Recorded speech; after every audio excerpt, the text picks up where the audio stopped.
বিসমিল্লাহির রহমানির রহিম।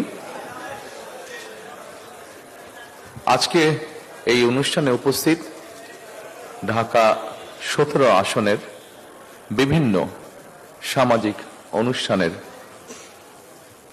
মঞ্চে উপস্থিত নেতৃবৃন্দ, সামাজিক সংগঠনের মঞ্চে উপস্থিত সম্মানিত নেতৃবৃন্দ, আমার সামনে উপস্থিত ঢাকা 17 অঞ্চলের গুলশান, বনানী, নিকেতন, বারিধারা, বাড্ডা সহ ক্যান্টনমেন্ট সহ সম্মানিত উপস্থিতিবৃন্দ, আসসালামু আলাইকুম।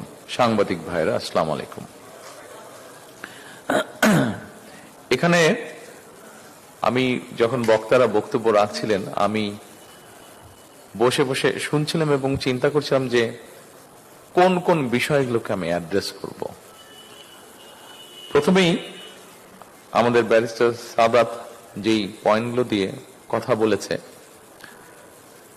সাদাতের পয়েন্টগুলো শোনার পরে আমার কাছে মনে হয়েছে যে সাদাত যেই বিষয়গুলো উল্লেখ করেছে, খুব সম্ভবত আমরা যদি চিন্তা করি মোটামুটি ভাবে এই সমস্যাগুলো সারা বাংলাদেশেরই সমস্যা। খুব ছোট করে দেখলে বোধহয় আমরা গুলশানে এনেও যদি দাঁড় করে দেখবো যে একই সমস্যা সব জায়গায়। যেমন লেকের কথা বলেছে সাদাত, আমি শিওর আপনারা জানেন, আমরা আমাদের বাসায় এই মুহূর্তে ট্যাপ খুললে যেই পানিটা আসছে, এই পানিটার অধিকাংশটা আসছে মেঘনা নদী থেকে, কিছুটা আসছে শীতলক্ষ্যা নদী থেকে, বুড়িগঙ্গা থেকে বিন্দুমাত্র আসছে না।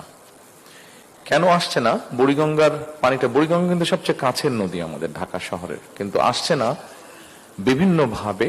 যেই গুলশান লেক যেভাবে নষ্ট হচ্ছে বা নষ্ট হয়ে যাচ্ছে, যে কারণে এখানে আমরা যেটা শুনেছি সেই কারণ আছে।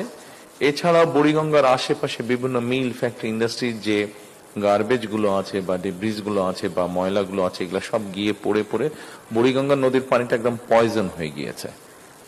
আপনারা নিশ্চয়ই প্রায় প্রত্যেকেই কম বেশি দেখেছেন বুড়িগঙ্গা নদী, পানিটা একদম কালো হয়ে গিয়েছে।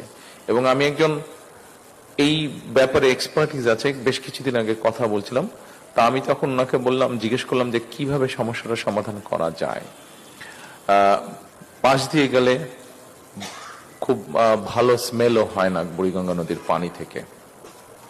তো ভদ্রলোক তখন আমাকে বললেন যে অ্যাটলিস্ট টেকনোলজি আছে, কিন্তু অ্যাটলিস্ট 2 মিটার করে নদীর রিভার বেডের মাটি 2 মিটার করে সরিয়ে ফেলতে হবে। 2 মিটার মানে প্রায় 6 ফিট। It is possible.